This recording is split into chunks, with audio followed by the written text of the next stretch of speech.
Hello, everyone. I'm so glad to be here with you today, sharing a moment to reflect on something truly beautiful and life-changing: the teachings of Jesus, specifically his words in the Beatitudes. Have you ever paused in the midst of life's busyness and wondered, what is true happiness? Is it a big house, a successful career, or those fleeting moments of laughter with loved ones? The world often paints happiness as something tied to wealth, fame, or comfort. But Jesus, on a quiet hillside long ago, showed us a different path, a path to a joy that's deep, lasting, and eternal. Picture this. It's a gentle morning, and Jesus is seated on a hill. Around him are ordinary people, the poor, the brokenhearted, those searching for hope. He looks at them with eyes full of love and begins to speak. Blessed are. Those words are like a warm breeze, comforting their souls. But they're more than that. They're an invitation. The Beatitudes, found in the Gospel of Matthew, chapter 5, aren't just poetic phrases. They're a roadmap, a light to guide us through every moment of our lives, from the quiet mornings with family to the toughest challenges we face. Today, we're going to walk through this journey together, exploring each beatitude. I'll share what they mean, tell you stories from real life, and offer simple ways to bring these teachings into our daily lives. Are you ready? Let's open our hearts and begin. Jesus starts with, "Blessed are the poor in spirit, for theirs is the kingdom of heaven." What does it mean to be poor in spirit? It's not about having empty pockets, but about a posture of the heart, a deep humility that recognizes we can't do it all on our own. The poor in spirit know that every good thing, from the air we breathe to the love of those around us, is a gift from God. They don't cling to wealth, status, or their own strength. They live with gratitude, trusting that God is the source of all they have. I think of my friend David. He works at a big company with a job many would envy. But what stands out about him is his humility. Once, after getting a promotion, he didn't throw a party or boast. He simply said, "I just did my best, but it's all thanks to God." That's the poor in spirit, knowing they're small before God, knowing every success is his gift. Today, try looking at your life. Is there something you're holding on to too tightly? Maybe recognition, money, or control? Try letting go and offer a simple thank you to God for what you have, big or small. That one act of gratitude can shift your perspective. Then Jesus says, "Blessed are those who mourn, for they will be comforted." This might sound strange. How can mourning be a blessing? But Jesus isn't just talking about tears of loss. This mourning is a sorrow for the brokenness of the world, for our own mistakes, or a longing to be closer to God. Jesus promises that God will wipe away those tears, wrapping us in his loving embrace. I remember Sarah, someone from my church community. She went through the heartbreaking loss of a loved one, and for a while, it felt like the world had stopped. But she turned to prayer and joined a faith-sharing group. She told me, "When I gave my pain to God, I felt him holding me, little by little." The pain didn't vanish overnight, but she found peace. If you're carrying a sorrow, whether it's big or small, don't hold it alone. Offer it to God and reach out to a friend, a community, or even write down your feelings. God is waiting to comfort you right now. Jesus continues, "Blessed are the meek, for they will inherit the earth." Meekness isn't weakness. It's the strength of gentleness, the ability to hold back anger, to choose love even when your heart is racing. I met a teacher named Emily who embodied this. Her classroom was full of energetic kids, some of whom tested her patience daily. Instead of shouting, she'd sit with them, listen to their stories, and guide them calmly. Over time, those kids adored her, and her classroom became a place of joy. Her meekness transformed them. Have you ever felt your temper flare? Maybe someone cut you off in traffic, or a coworker said something hurtful? Next time, try pausing, taking a deep breath, and asking God for gentleness. Meekness doesn't make you lose. It makes you stronger, because it's how God loves us.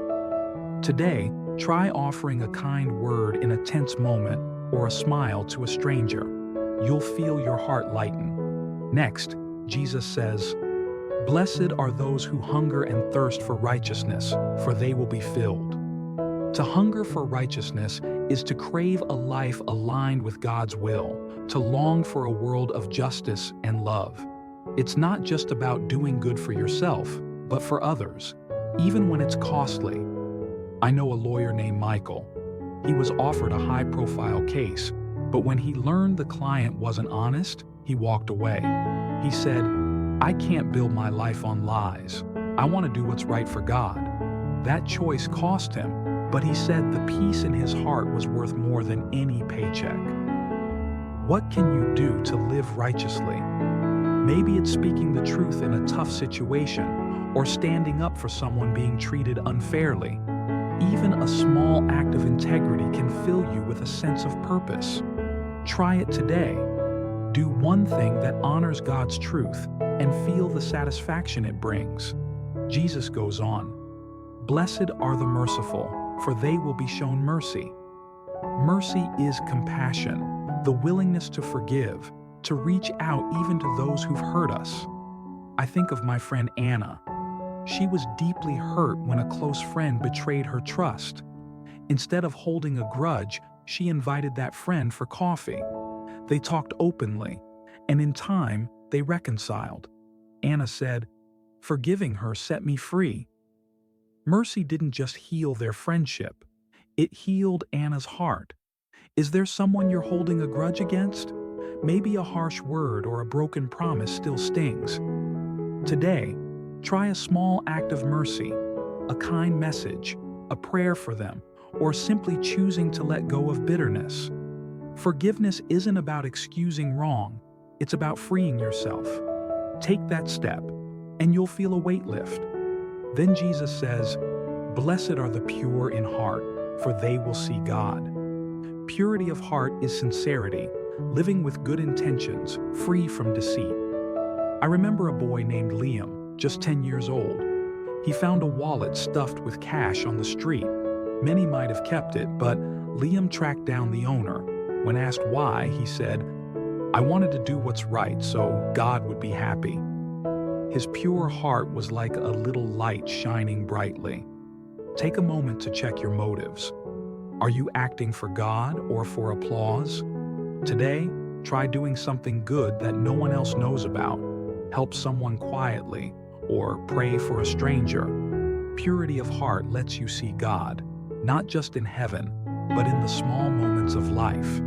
Jesus continues, "Blessed are the peacemakers, for they will be called children of God." Peacemaking isn't just avoiding conflict, it's about bringing harmony, healing divisions, and sowing love in difficult places. I saw this in my friend James. He stepped in when two co-workers were locked in a heated argument.